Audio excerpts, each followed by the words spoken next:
Today our goal for the webinar is to provide a few tips and best practices to increase your comfort and confidence in leading virtual teams. In today's world, much of what we do is in a virtual environment. We're going to talk about things such as strong leadership, understanding your team and their backgrounds, and ensuring that there are shared processes and procedures in place which are essential for virtual team success. So these are the areas we'll focus today's conversation. I'd like you to consider for a minute your challenges in managing virtual teams, and just take a brief minute and jot down and think about a few of your challenges that you have with managing virtual teams. Or if not managing virtual teams, consider it from the perspective of serving on a virtual team.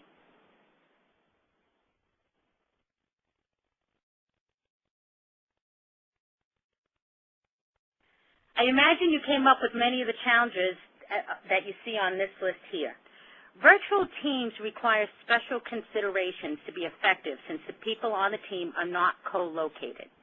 It's much easier for virtual team members to ignore people they haven't met or worked with before, to not really feel committed or engaged, and to get lost, sort of not participating in virtual meetings, not making the commitments they promised to make. The biggest challenge is often in time zones. We forget about the need for fairness to keep team members engaged. And we often forget about holidays in countries other than our own that impact team meetings and the project schedule. I used to work quite a bit with offices in Europe when I worked at McKinsey & Company, which is a management consulting firm. And during much of August, most of the European offices were shut down for holidays. Many of these challenges we get are going to be addressed, frankly, when we spend time building relationships and trust on the team, and we'll talk more about this during the webinar. Let me give you one example. I was talking with a project manager recently who was setting up weekly meetings for a virtual team project at a time convenient for him, noon Eastern Standard Time. He's in New York City. Team members, however, came from China, Saudi Arabia, and from various locations throughout Europe. Needless to say, it didn't take long before folks stopped showing up for his meetings. I think it was within a couple of weeks he said to me that he can't get people to attend the meetings. And this is something that's easily resolved just by sort of sharing the inconvenience, and we'll talk about this a little bit more as we go through the webinar.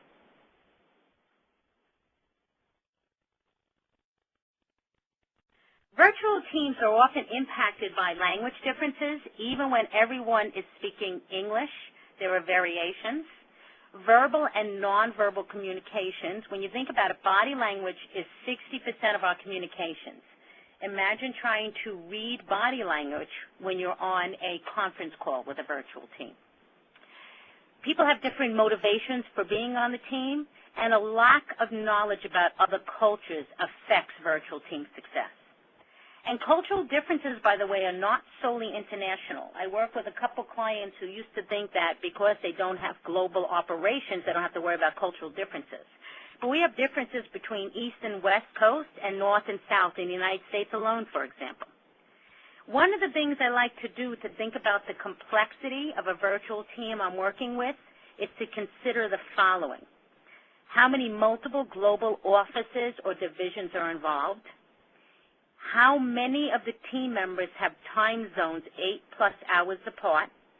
The variety of cultural backgrounds represented on the team. Skills and experience of team members. They're usually very diverse. The more diverse they are, the more complex the team. The variety of native languages. If there is access to collaboration tools and technology, as we start working more access to collaboration tools and other technology, and that impacts our team success and makes it more complex and challenging. If there are a variety of processes and procedures used to get work done, even within the same organization, different offices use different processes and procedures which impacts your virtual team. A team that has more than 8 core members is considered much more complex, and in cases such as that, you want to have sub-team leads to lead the team. The more complex your team, the more you need to consider how to effectively plan the work so that you can be successful leading the project team. And the more time you need to spend up front team building and enabling for social time. If we have a team that's co-located, it's much easier to sort of get to know each other. As we go through our day, we encounter people in the hallway, we have lunch with them, we're in a meeting with them. When we're not co-located and we're virtual or remote, we don't have that same connection. So it's essential for the team leader to make those connections with people.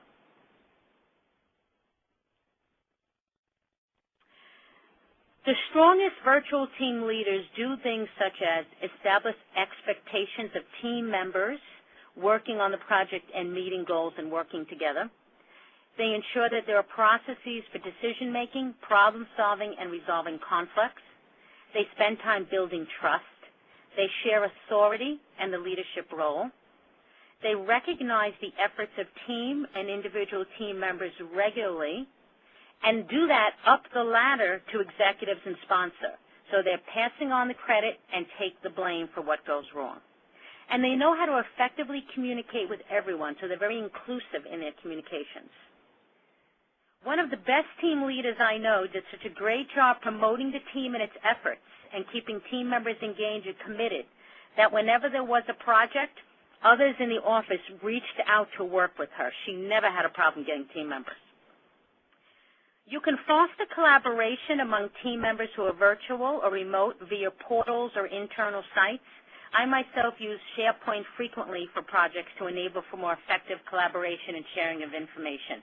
But there are tons of tools that do that, and there's a number of free tools also. One of the most essential things, which I talked about briefly, is building trust with the team. So we talk a lot, and I talk with a lot of project managers who said, yeah, I try to get my team members to build trust with each other, and I do that through letting them get to know each other, but I'm still having problems.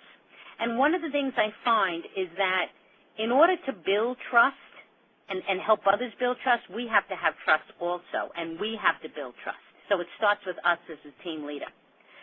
So if you think about how effectively you build trust with your teams, consider the following.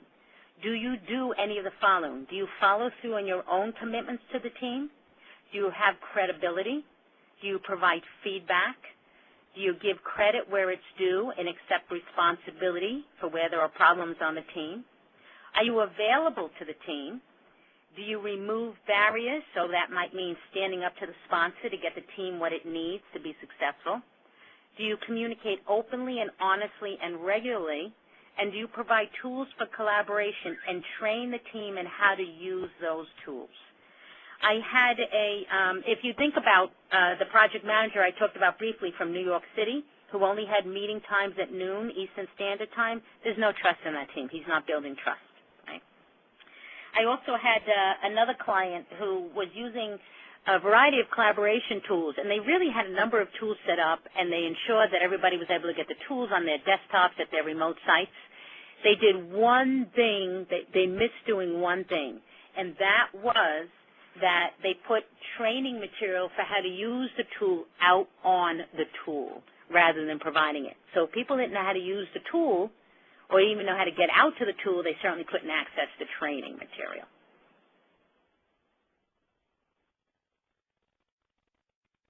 One of the most important things to make sure your project teams, your virtual project teams, are going to be effective is to have processes and procedures around how the team is going to work together, how they're going to communicate with each other, how they'll communicate with others, such as stakeholders, how they're going to solve problems, resolve conflicts, share information, pass work back and forth. All of this is essential to team success.